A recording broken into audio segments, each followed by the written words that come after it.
Welcome, Dr. James Beckett, Sports Card Insights. Here to talk about, I want to articulate a little more in depth. I've done this with some other people, but I want to talk about what, if I were designing a card product just for kids, what would I do? I've thought about that. I'm just going to try to consolidate my comments into one episode without interruption. And card companies who are my sponsors, and anybody could consider that this is one approach, not the only approach, but it's what I would do.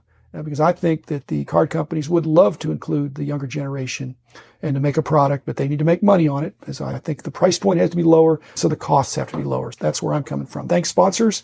Topps, Panini, and Upper Deck. I hope you're listening carefully to this, as well as Heritage Auctions, Huggins Scott Auctions, Mike Stadium Sports Cards, Burbank Sports Cards, ComC.com, and Beckett Media, Beckett Grading, Beckett Authentication. So could be any sport. The concept is the same, but in each of these cases, you'd probably need the approval of the leagues and the Players Association.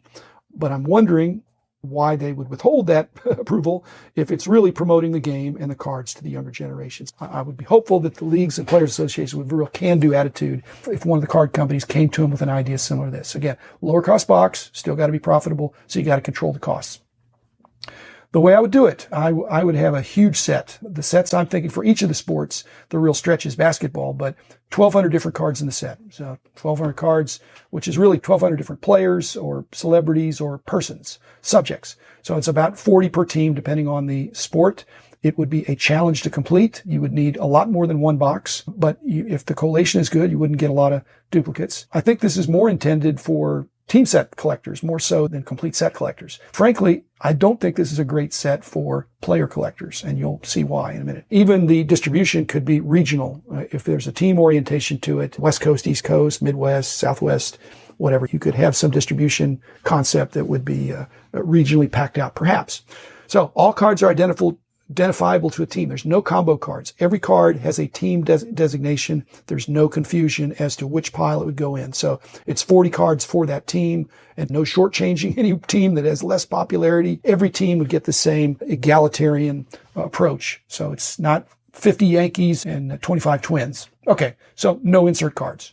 Okay, you could put insert cards if you want, but I think that's an additional design consideration. So I'm going to have a standard set that has parallels, no insert cards, no combo cards, no game used cards. That's another asset cost that can be avoided. That slows down the production. There's more to that. You've got to acquire the jerseys or the equipment, whatever it is. No in-action cards. So there's only one card of each player, even the superstars.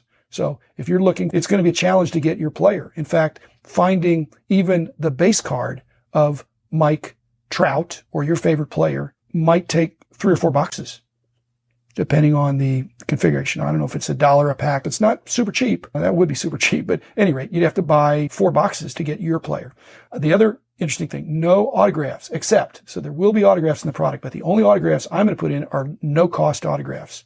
So those autographs that are provided by the player, the celebrity, the subject, whoever's in the set, if they want to sign their cards for free because they believe in what this project is trying to accomplish, that would be another huge cost that's avoided. I would note that when I was in the Topps fan favorites, I didn't really charge for an autograph. I had a deal with Topps and it wasn't, let's just say it wasn't lucrative. I actually was paid in, I got a little subsample of some of the cards for my collection. So same deal here. The autographers could have an agreement, but it might be that they sign a certain number of cards and they get a few of them to keep for their personal use, and they get the privilege of being in the set. Work for me, hopefully work for some of these people. The value proposition here would partly be on the serial number parallels. I have several serial number parallels, including a 1 per pack. 1 per pack would mean that if there's 1,200 cards in the set, then if you want to get the Mike Trout 1 per pack insert, you're going to have to go through 1,200 packs. That would be the expectation. It's 1 per pack. And so even a common insert could actually be tough. And then I'd have another parallel that was 1 every 4th or 6th pack, and then several other rarer parallels according to what the company would want to do. Once you get that rolling, I don't want to do every 2,000, every 100, every 10, every 5, every 1, whatever the card companies want to do. But parallels could be interesting with the different, not design elements, maybe color treatments to keep the cost down. The card backs would be written in such a way that younger collectors could not just understand a little bit about the player, but also understand a little bit about the game. Again, age-appropriate explanation. Who's in the set? If you got 40 per team, per franchise, there's going to be a real opportunity to be inclusive, especially in baseball. With football, you've got 50 3-man rosters or whatever it is. So you could be very inclusive there. But I want to think beyond, to stop at 1,200 cards for football. But again, I've said 1,200 cards in the set. So this is on the order of the 40-man or the total or the complete sets that have been in the past. On the other hand, I want to go beyond that in the sense that I want to include coaches. And some of these, I'm not saying all of these, but my candidates for inclusion are coaches, assistant coaches, even trainers, even owners, even general managers, scouting directors, and of course, legends of the franchise, but also super fans. I think another big thing this could be is celebrity fans. Again, this is all team oriented. You can't be a general fan of baseball or basketball or football. You've got to be a Cowboys fan or an Islanders fan or a Jazz fan. If you're a super fan or a celebrity fan, you got to be for that team. Again, permissions are required because for the non-Players Association members, you get a blanket license for the Players Association, but for these others, they would have to agree. But if you had more people that wanted to be in the set that you could handle, I'm going to give preference to those who agree to sign some autographs for free to be inserted in the product. So, if somebody is a celebrity fan that makes demands, I'm going to say, I'm not sure, I'm not going to pay you to be in this set. This is a set that's a pay it forward set. It's to get kids more involved in the industry. But if somebody says, hey, I'm willing to sign, then I think that's great. One other kicker is I want to have team-specific golden tickets. I'm not saying whether there's 1 per team or 5 per team, whatever the card companies want to do, but they're team-specific. So a Knicks golden ticket is different than a Mavs golden ticket. And that golden ticket would be at least redeemable for inclusion in the following year's set for the lucky collector that would hold it. Since a kid's set, it has to get distilled down to somebody under 16 for this golden ticket. And you have to be a certifiable collector. And this is an interesting thing. I just thought, I don't want to get some kid that has no clue of what the hobby is. And I think that if somebody gets it and they don't know, if they're not a real collector, then they need to trade it. And they probably trade it or sell it to somebody who really appreciates it. So when Topps or Upper Deck or Panini is looking at the application of who holds this golden ticket, there ought to be evidence on social media or somewhere that this is a true collector, that they're really going to enjoy being in the hobby. It's not just somebody's son or daughter that's a placeholder. My distribution allocations, this is obviously very tweakable. None of this is in cement. I'm just trying to be provocative to get the conversation going with a few more details. But I give 25% to retail, which is Walmart, Target, and all these others, and whether they're blasters or hangers, however they want to configure those. 25% would go to distributors and breakers. And then another 25% to brick and mortar, the existing LCS. I really want to promote them. I want kids going in the hobby shops. I don't think this is a super product for breaking, but again, the breakers and distributors would get 25%. And then 25% would go to direct to consumer. Again, verified collector kids. I don't think they have to write an essay, but they ought to have some evidence that they're a collector and not a bot. There'd be limits to what people could get. But like I said, it may take 4 boxes just to have the chance at close to a complete set. So why would this sell? Will it sell? I think it would sell. I love comprehensive sets. So complete set collectors might really like it. You buy 3 or 4 boxes, you're going to get mostly different cards. Team collectors, I think it'd be a real hit with team collectors because they'd have to do some trading. But if there was a break and the break included the base commons, which is very time consuming, then a team collector would love to get the 40 celebrities, 40 players, 40 subjects for their team. And I think you could get some pretty good bang for the autographs of the non-players, especially if it's celebrity fans.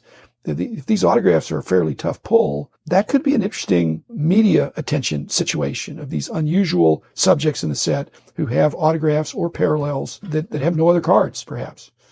So lastly, how can we be sure that this product will get into the hands of kids, at least initially? That's sometimes tough. If it's too good a deal, then these adults are going to swoop in.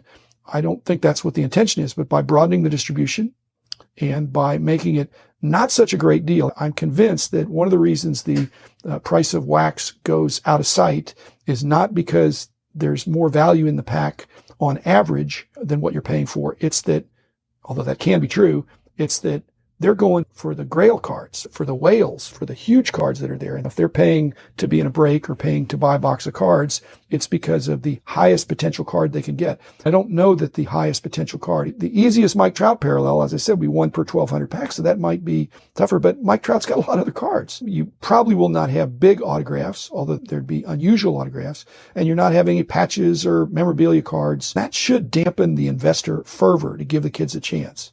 I don't think a great product for breaking, which is part of the legitimate hype that comes from seeing these great pulls. But I'm hoping that the card companies can do something like this, that the players associations would be amenable, and that the LCSs could play a big role, and that everybody would participate in seeing that there could be a product that could be a good deal without having to be a fabulous deal and without having to be a bad deal. If it's a fabulous deal, it's going to get fully consumed. If it's a terrible deal, it's going to sit on the shelf. That's even worse. So if it's a good deal, which I hope this is, I would buy this product. I think that'd be fun. It'd be good to have. It's basically, when I go to the Mavs games, it would be including a lot of the people I see on the bench, or around the bench, or around the arena. You know, the super fans or the celebrity fans that are in the front row. So the general managers. So I think that would, again, it would personalize the sport and would be something I think is worth considering. So thanks everybody for listening. Little pontification here, but hopefully the card companies are working on something and they take an idea or two from what's been said here. More power to them. So no charge. I'm a pro bono consultant. So thanks everybody. Be back again tomorrow with another episode. The man in the house of cards.